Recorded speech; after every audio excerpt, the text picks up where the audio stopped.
बिस्मिल्लाहिर्रहमानिर्रहीम। आज इमरान खान ने 2 या 3 पैगाम भेजे हैं।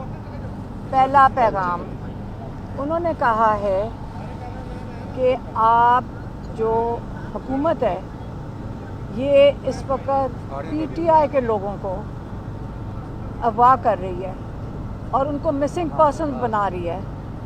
उन्होंने ये कहा कि एक वक्त था पहले कि हमें ये कहा जाता था कि क्योंकि अदालतें इंसाफ नहीं दे रही, हमें इसलिए जो दहशतगर्द हैं उनको उठाना पड़ता है। लेकिन आज ये हमें समझ आई कि आप जब लोगों को उठाते हैं, एक पाकिस्तान की सबसे बड़ी पार्टी के लोगों को, तो आप पहले का हमें नहीं पता कि किनको उठाया जाता था।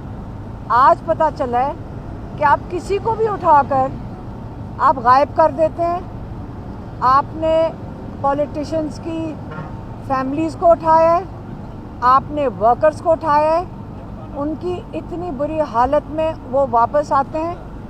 आपने जर्नलिस्ट को उठाया है।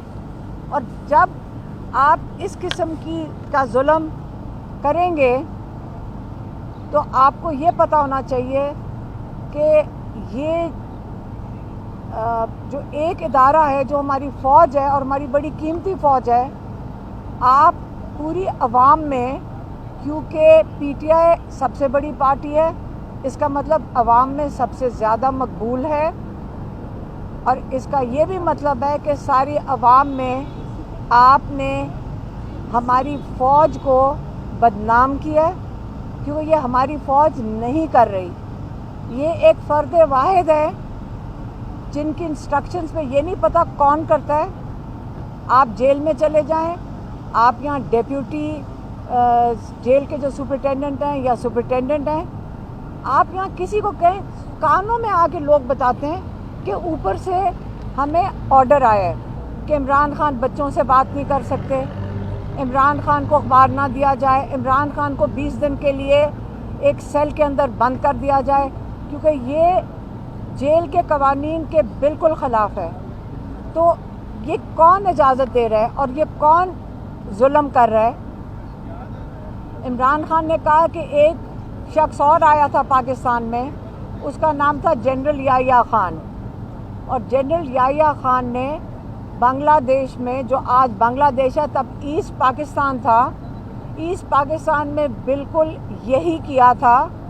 वहाँ के लोग पाकिस्तान से आज़ादी नहीं मांग रहे थे, वो सिर्फ अपना जो स्टोलन मैंडेट जो आज है वो ही मांग रहे थे। वो कहते थे हमारा हक दिया जाए, क्योंकि जीते जो ज़्यादा सीटें थी वो मुजीबुर रहमान की थी। लेकिन क्योंकि जो क्या नाम था, याहिया खान, वो पाकिस्तान का सदर बन के अगले 10 साल बैठना चाहता था, उसने पाकिस्तान के साथ बहुत जुल्म किया था और वहाँ पे लोगों के साथ बड़ा जुल्म किया था। तो ये अगर आज तारीख दोहराई जा रही है तो आप इसको सिर्फ याहिया खान के साथ क्या कहते हैं, कंपैरिजन कर सकते हैं। उन्होंने ये दूसरा पैगाम उन्होंने वकीलों के लिए दिया है। उन्होंने ये कहा, इमरान खान ने, कि एक वक्त था मुशर्रफ के वक्त जिस वक्त एक चीफ जस्टिस को हटाया गया था, जो कि लॉयर्स के मुताबिक नाजायज़ हरकत थी उनकी तरफ से, मुशर्रफ साहब की तरफ से। तो उसके लिए वकला ने बहुत बड़ी तहरीक की थी। लेकिन अब ये हुआ है कि पूरा सुप्रीम कोर्ट के ऊपर कब्ज़ा कर लिया गया है। अब सारों के पूरे सुप्रीम कोर्ट पे जब कब्ज़ा हुआ है तो वो पूछना चाह रहे हैं अपने पाकिस्तान के वकीलों से और बार से और काउंसिल से कि आज आप अपने सुप्रीम कोर्ट के लिए तहरीक क्यों नहीं चला रहे। और कल के लिए उन्होंने कहा है कि 9 तारीख को जो सवाबी में जो एहतजाज है उसके अंदर उनके सारे वकला भी शामिल हों, क्योंकि ये जो हमारी अदलिया उसकी आज़ादी के लिए तहरीक है, जो स्टोलन मैंडेट है उसके लिए ये तहरीक है। और कल सारे के वो कह रहे हैं इमरान खान के उनके टिकट होल्डर्स, उनके MNAs ان کے ایم پی ایز اور سب وکلاء اس تحریک میں اور سارے پاکستانیوں کو عمران خان نے کال دی ہے کہ اب آپ کو اپنے حق کے لیے کھڑا ہونا پڑے گا. کل ثوابی میں اسی کے لیے تحریک ہو رہی ہے. عمران خان نے ایک دفعہ یہ نہیں کہا کہ آپ میرے لیے کریں نکلیں یا میری آزادی کے لیے نکلیں، لیکن جب انصاف عدالتوں میں آ جائے گا تو عمران خان کو بھی انصاف مل جائے گا انشاءاللہ. تو اب وہ آپ سے چاہ رہے ہیں پاکستانیوں سے کہ اب وقت آ گیا ہے کہ آپ اپنے لیے نہیں، اپنے اگلی نسلوں کے لیے نکلیں، اپنے بچوں کے مستقبل کے لیے نکلیں. نہیں تو اگلا جو وقت آ رہا ہے یہ مارشل لاء نہیں ہے، یہ اس سے بھی بڑھ کے ہے. ہمارے کوئی مارشل لاء ایسے نہیں گزرے جو یا آج کل کے حالات ہیں. آج کسی کو اٹھا لیا جاتا ہے، کسی عدالت میں پیش کیا جاتا ہے، 20 دن رکھ کر عدالتیں بھی کچھ نہیں کر سک رہی ہیں. تو کیا ہمارا مستقبل یہی ہوگا؟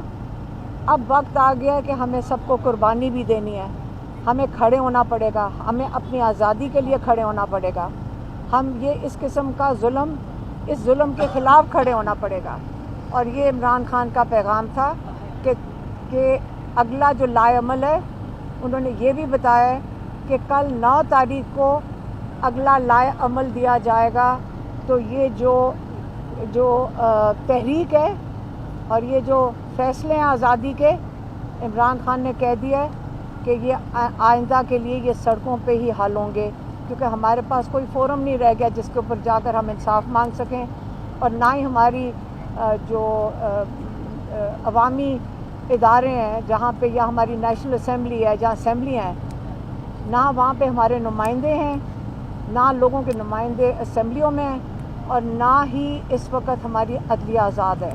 تو اس کے لیے اب فیصلہ سڑکوں پہ ہوگا. مہربانی.